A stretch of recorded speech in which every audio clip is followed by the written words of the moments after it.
तर्जुमान चीनी वजारत ख़ारजा ने कहा कि कशीदगी में इजाफे नहीं चाहते, जंग बंदी के मकासद जल्द हासिल होने की उम्मीद है। मशरक़ वुस्ता में अमन व इस्तेहकाम के लिए आलमी बरादरी के साथ काम करने के ख्वाह हैं। चीनी वजारत ख़ारजा की जानिब से ये बयान सामने आया है कि कशीदगी में इजाफा नहीं चाहते, जंग बंदी के मकासद जल्द हासिल होने की उम्मीद है। मशरक़ वुस्ता में अमन व इस्तेहकाम के लिए आलमी बरादरी के साथ काम करने के ख्वाह हैं। सऊदी अरब का ईरान इसराइल जंग बंदी तजवीज़ पर अमरीकी सदर का खैर मकदम। सऊदी सरकारी खबर एजेंसी के मुताबिक उम्मीद है कि तमाम फरीक कशीदगी में कमी के लिए पुरआज़म होंगे, ताकत के इस्तेमाल से गुरेज करेंगे। सऊदी अरब की जानिब से ये रिपोर्ट किया गया है कि सऊदी अरब का ईरान इसराइल जंग बंदी तजवीज़ पर अमरीकी सदर की जानिब से खैर मकदम किया गया। सऊदी सरकारी खबर एजेंसी के मुताबिक उम्मीद है कि तमाम फरीक कशीदगी में कमी के लिए पुरआज़म होंगे, ताकत के इस्तेमाल से गुरेज करेंगे। कतर ने ईरानी सफ़ीर को तलब कर लिया है। खबर एजेंसी के मुताबिक कतर ने अमरीकी बेस पर हमले के बाद ईरानी सफ़ीर को तलब किया है। कतर ने ईरानी सफ़ीर को तलब किया है। खबर एजेंसी ने रिपोर्ट किया है कि कतर ने अमरीकी बेस पर हमले के बाद ईरानी सफ़ीर को तलब कर लिया है। कतर की जानिब से भी ईरानी सफ़ीर को तलब कर लिया गया है।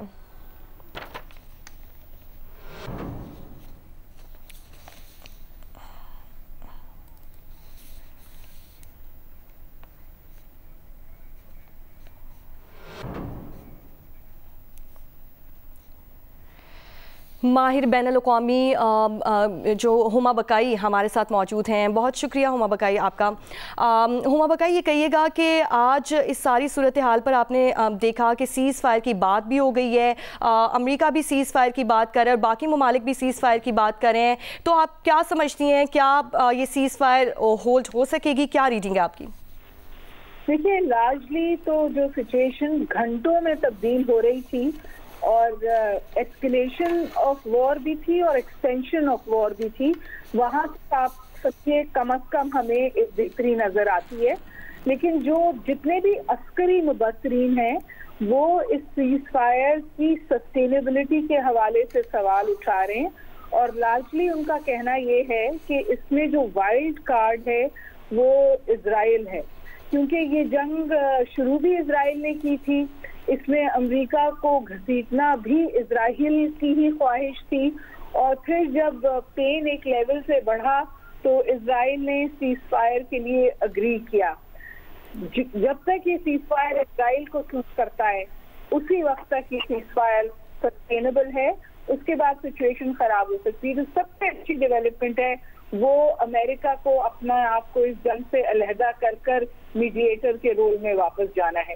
मेरे ख्याल है वो बड़ी डेवलपमेंट है, क्योंकि जो सबसे खतरनाक बात हुई थी वो तकरीबन इन अ यूनिपोलर वर्ल्ड यूएस जो था वो जंग में उसने हिस्सा डाल दिया था। अब वहां से ट्रंप ने अपने आप को डिस्टेंस किया है और वो दोबारा मीडिएशन और कंट्रोलिंग कॉन्फ्लिक्ट वाले रोड पे चले गए हैं। और ऑफ कोर्स कतर का भी बहुत अहम किरदार है। कतर ने भी आपकी खबरों में आया है कि कतर ने कॉल किया है इरानियन एम्बेसडर को अपने पास, एक्सप्लेनेशन की कॉल है। लेकिन अगर चीजें डिप्लोमेटिक और इंटरनेशनल लॉ के फ्रेमवर्क में होती हैं तो ये मस्बत बात है। इस वक्त सूरत हाल ऐसी हो रही थी कि चीजें इंटरनेशनल लॉ डिप्लोमेटिक फ्रेमवर्क से बाहर निकल रही थी। तो इन सम वेज मेरा ख्याल है कि ये एक अच्छी पेशरफ्त है, हम वापस नॉर्म्स की तरफ आ रहे हैं और जो रूल ऑफ लॉ का कंप्लीट ब्रेकडाउन था उसमें कमी आ रही है।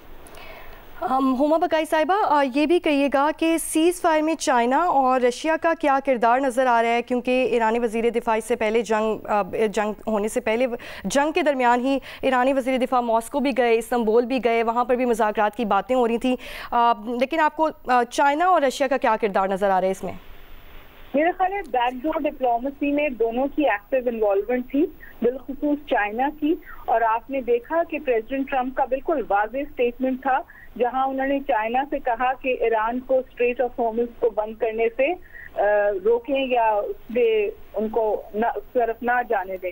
तो इस बात का आकाश है कि ईरान एक्टिवली इन्वॉल्व है बैकडोर डिप्लोमेसी में। और इस वक्त देखिए जो कल रात की डेवलपमेंट थी उसके बाद तो पूरी दुनिया एक्टिवली इन्वॉल्व थी, क्योंकि ये एस्केलेशन जो थी ये बहुत खतरनाक हो सकती थी। मैं एक कमेंट और करना चाहूंगी। मैं समझती हूँ कि ईरान की जो जंगी हिकमत अमली है वो इस वक्त खासी कामयाब रही है।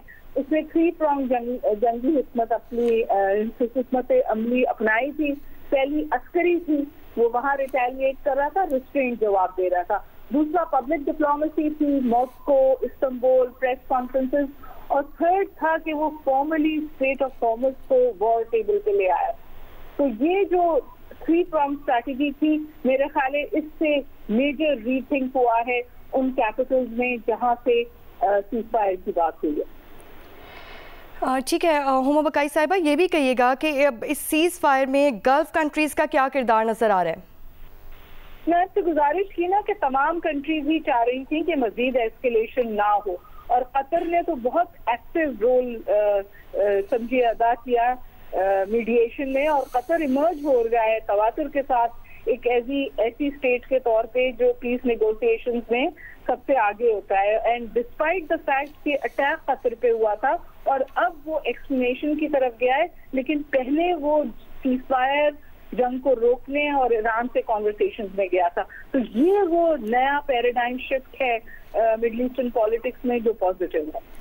हाँ ठीक है, हुमा बकाई साहिबा माहिर बैनुल-अक़वामी अमूर अपना तज्ज़िया दे रही थी। आपको एक बार फिर से बताएं कि सऊदी अरब का ईरान इसराइल जंगबंदी तजवीज़ पर अमरीकी सदर की जानिब से खैर मकदम किया गया है, और उन्होंने कहा कि उम्मीद है कि तमाम फरीक कशीदगी में कमी के लिए पुरअज़्म होंगे, ताकत के इस्तेमाल से गुरेज करेंगे। कतर ने ईरानी सफ़ीर को भी इस हवाले से तलब कर लिया है। ख़बर एजेंसी ने बताया कि कतर ने अमरीकी बेस पर हमले के बाद ईरानी सफ़ीर को तलब कर लिया है।